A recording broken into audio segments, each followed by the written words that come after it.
man standing in front of you. He is mounted on a powerful horse. Steel catches the sunlight across his shoulders. A sword hangs from his waist. A red cloak falls behind him. People move aside when he passes. You look at him and think the obvious thing. That is the life I want. But medieval England had a very strange problem. There were men wealthy enough to become knights, who tried to avoid becoming one. Not peasants, not men who lacked land. Men whose estates produced enough income that the crown could decide they were rich enough for the honor. Under what became known as the distraint of knighthood, eligible landholders could be ordered to take up knighthood or face financial penalties for refusing, which raises an uncomfortable question. Why would anyone pay to avoid becoming the medieval equivalent of a superhero? Because the title came with prestige. The bill came with it too. Before you fight a battle, rescue anyone, win a tournament, or even dramatically ride across a hill at sunset, you need the machine that makes a knight possible. Start with the horse, and not the tired farm animal tied behind the village mill. A serious military horse was a valuable asset. Then you needed a saddle, reins, harness, feed, stable space, replacement shoes, and people who knew how to keep the animal alive. And one horse might not be enough for a man who had to travel long distances and preserve his best mount for combat. Then there was the armor. Movies make armor look like a single purchase. Walk into the medieval armor shop, point at the shiny one, and leave. Real life was less convenient. Armor changed across the Middle Ages, but a properly equipped fighting man needed protection for different parts of the body, weapons appropriate to his role, repairs, straps, padding, cleaning, and replacements when pieces wore out or disappeared on campaign. Then came the sword, the lance, the shield depending on period, clothing, travel equipment, servants, an attendant or squire, food, lodging, and the most expensive part of all, you had to maintain this system even when nobody was trying to kill you. Congratulations, you have not fought your first battle yet, and you already have fixed costs. That is the first thing modern fantasy gets wrong about knighthood. A knight was not simply a soldier with better equipment, he was a small military enterprise built around one man. The horse was capital, the armor was capital, the servants were labor, the estate was the cash flow engine, and war was the dangerous market where all of it was supposed to produce status, income, opportunity, or disaster. This is why the most important question was not, can you afford a sword? It was, can you afford to keep being the kind of man who is expected to own one? And that changes everything. Because if the sword does not pay the bills, something else has to. And that something was usually not sitting on your belt. It was under your feet. Land. Before we follow the money there, if you like seeing history this way, not as kings and dates, but as systems people had to survive inside, subscribe. Because the further we go into the economics of knighthood, the less romantic it gets. And the next problem is worse. Your horse eats every day. Your land does not pay you every day.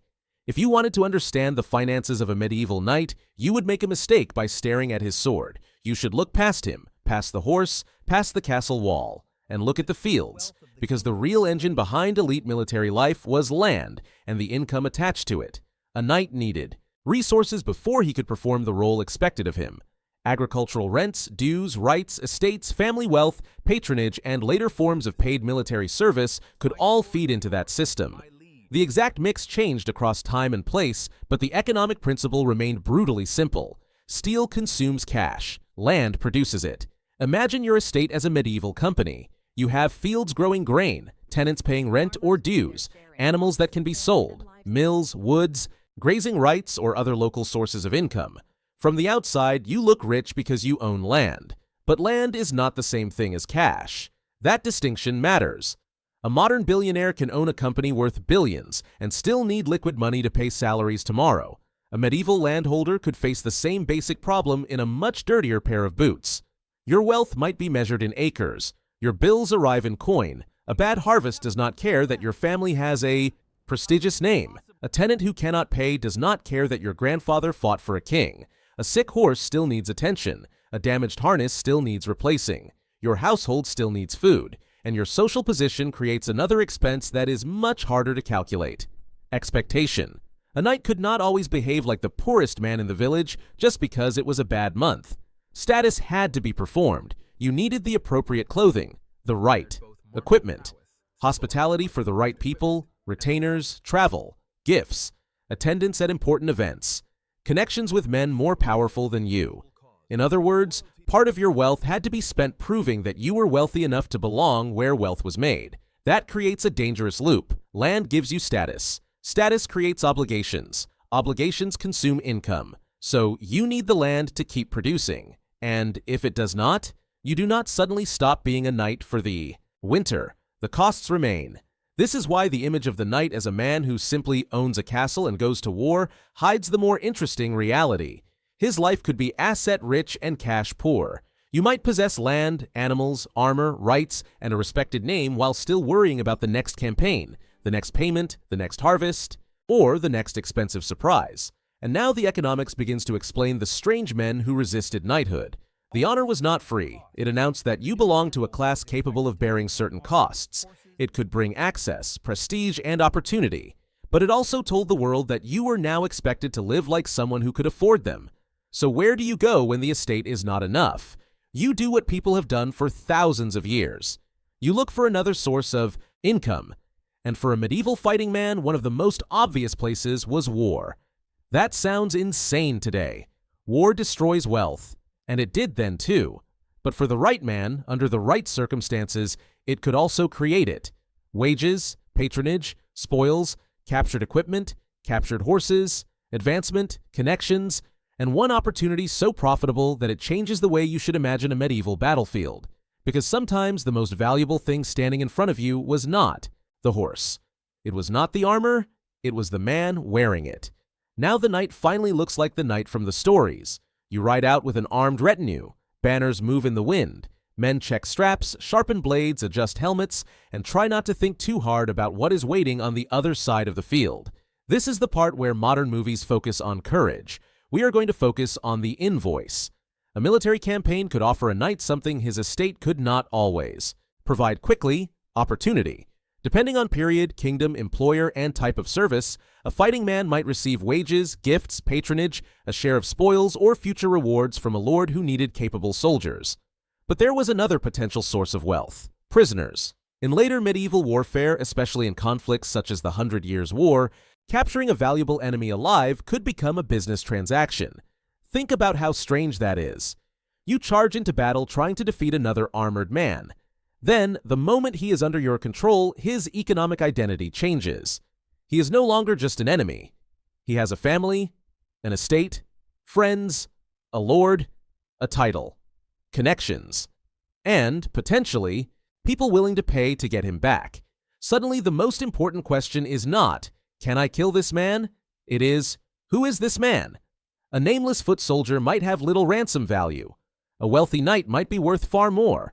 A nobleman could be worth a fortune. At the very top, captured princes and kings could produce ransom demands so enormous that they affected entire political systems. War had created a bizarre marketplace in human status. The richer the prisoner, the more interesting he became alive. And this meant that heraldry, the symbols painted on shields, banners, surcoats, and equipment, was not merely decoration. It could help identify exactly whom you had captured. Imagine the battlefield after the fighting. Broken lances, abandoned equipment, loose horses, men searching through chaos, and somewhere in the middle of it all, one soldier realizes that the wounded man in front of him carries the arms of an important family. That discovery could transform a terrible afternoon into the financial event of his life.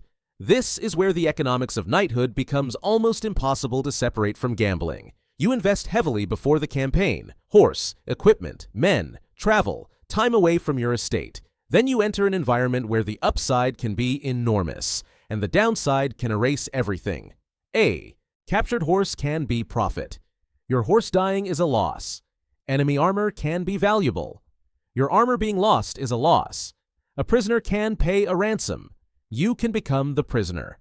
That is the central financial paradox of medieval warfare. Every mechanism that could make you rich could also make someone else rich at your expense.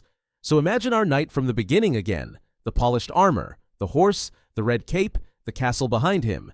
At first, all those things looked like protection. Now they look different. They are signals. Signals that say, this man has resources. This man belongs to someone important. This man may be worth keeping alive. And once you understand that, the medieval battlefield becomes a much stranger place. Because your wealth does not only finance your survival, it can put a price on your capture. The richer you become, the more dangerous it can be to lose. And eventually, Every knight has to face the moment when the economics reverse. You are no longer hunting the asset. You are the asset. You wake up somewhere you did not plan to sleep. No horse, no sword, no servant standing nearby. And the man across the room has no intention of killing you. That should be comforting. It is not. Because he knows who you are. Your name, your family, your lord, maybe even what your lands can produce. Yesterday you were a knight. Today you are a balance sheet item. The logic that made ransom profitable for you now belongs to someone else.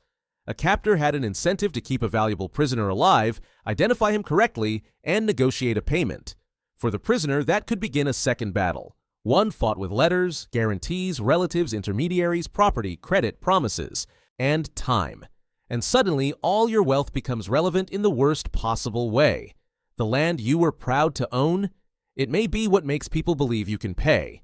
The family connections that increased your status?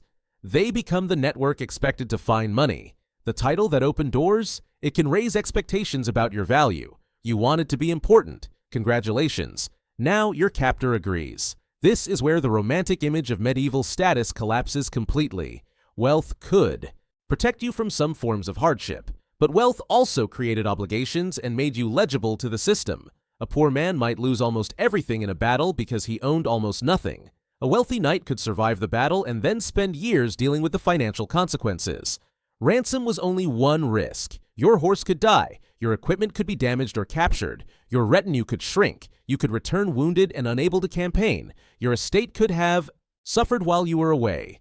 A war that was supposed to increase your standing could instead leave you with fewer assets, less cash, and more obligations. And none of this removes the social requirement to remain what you were before. You return home. People still expect the knight, not the financially traumatized man who just sold half his silverware to come back. You still need a respectable household, appropriate clothing, connections, hospitality, a horse, equipment, the visible machinery of status. This is why the real enemy of the medieval knight was not simply death. It was financial degradation. You could survive physically and still fall economically. And once your resources weakened, everything connected to them became harder to maintain. Your military usefulness, your household, your influence, your ability to appear at court, your capacity to equip yourself for another campaign, your marriage prospects, your family strategy, your future. The knightly lifestyle worked beautifully when land, patronage, military opportunity, and luck all moved in the same direction. But remove one of those pieces and the machine could begin to shake. Remove two, and the armor starts to look less like a symbol of power and more like equipment you cannot afford to replace. Now return to the poor man from the opening. He is standing outside the castle again. He looks at the knight and sees a life without problems. The knight looks back at him, and for the first time you understand why the answer might not be as obvious as it seemed. The poor man has almost no assets. The knight has assets everywhere. But every one of those assets comes with maintenance, expectation, and risk. So maybe the question was never whether being a knight could make you rich. It absolutely could create opportunities unavailable to most people. The deeper question is this: what kind of wealth was knighthood actually creating? Because if your money depends on land, war, patronage, and status, then the richest knight might not be the man with the most impressive armor. It might be the man who built a system that could survive without constantly risking all of it. By now, the knight from the beginning looks completely different. At first, you saw a sword. Now you see an expense. You saw a horse. Now you see capital. You saw land. Now you see cash flow. You saw servants. Now you see payroll. You saw war. Now you see risk. You saw a captured enemy. Now you see a potential payout. And when you see the knight himself, you see an asset that can also become a liability. That is the economics of knighthood. Not one job. A system. A knight could be soldier, landholder, household manager, political client, local authority, military contractor, patron, debtor, creditor, and investor in his own status, all at the same time. And that explains why asking, "How much did a knight earn?" is often the wrong question. Earn from what? His estate, military wages, a lord, spoils, ransom, marriage, office, patronage. The medieval economy did not hand every knight a neat salary slip on Friday afternoon. The real question was whether the entire structure produced enough resources to sustain the identity. Because knighthood had a strange economic feature. The more successful you became, the more expensive success could become. A better horse made you more effective. It also represented more wealth at risk. A larger household increased your influence. It also increased your costs. A prestigious reputation created opportunity. It also created expectations. More land could generate more income. It could also bring more responsibilities. And a higher social position might make you safer from some dangers while making you a more valuable target in others. This is why the old image of the knight as simply the medieval rich guy with armor misses the interesting part. The armor was visible. The financial machine behind it was not. For every polished helmet, there were fields producing food, tenants and workers sustaining estates, craftsmen repairing equipment, animals consuming resources, households managing supplies, patrons distributing opportunity, families arranging alliances, and somewhere, always the possibility that one campaign could change the entire equation. A knight could come home richer, or poorer, or not come home, or come home only after somebody else had calculated exactly how much his freedom was worth. And now the strange policy from the beginning makes sense. Why would a wealthy landholder resist taking up knighthood? Because medieval society could look at his income and say, "You can afford the status," while he might be looking at the same income and thinking, "That is exactly why I do not want the expense." The honor and the obligation were connected. So if you stood outside that castle gate with nothing but a wooden staff and watched the knight ride past, you would still probably envy him. He has the horse, the armor, the land, the access, the power. And compared with the life of an ordinary medieval laborer, those advantages were enormous.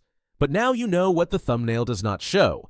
The estate accounts, the feed, the repairs, the attendance, the social obligations, the campaign expenses, the lost horses, the damaged equipment, the debt, the ransom, the constant requirement to convert wealth into the appearance and function of power. So, do you still want to be a medieval knight? Maybe. It was one of the most privileged positions available in medieval society. But privilege did not eliminate economics. It made the economics bigger, because the real challenge was never buying the sword. It was building a life wealthy enough to keep carrying it. And in the end, the most successful knight was not necessarily the man who won the most battles. It was the man who could still afford to be a knight after the battle was over.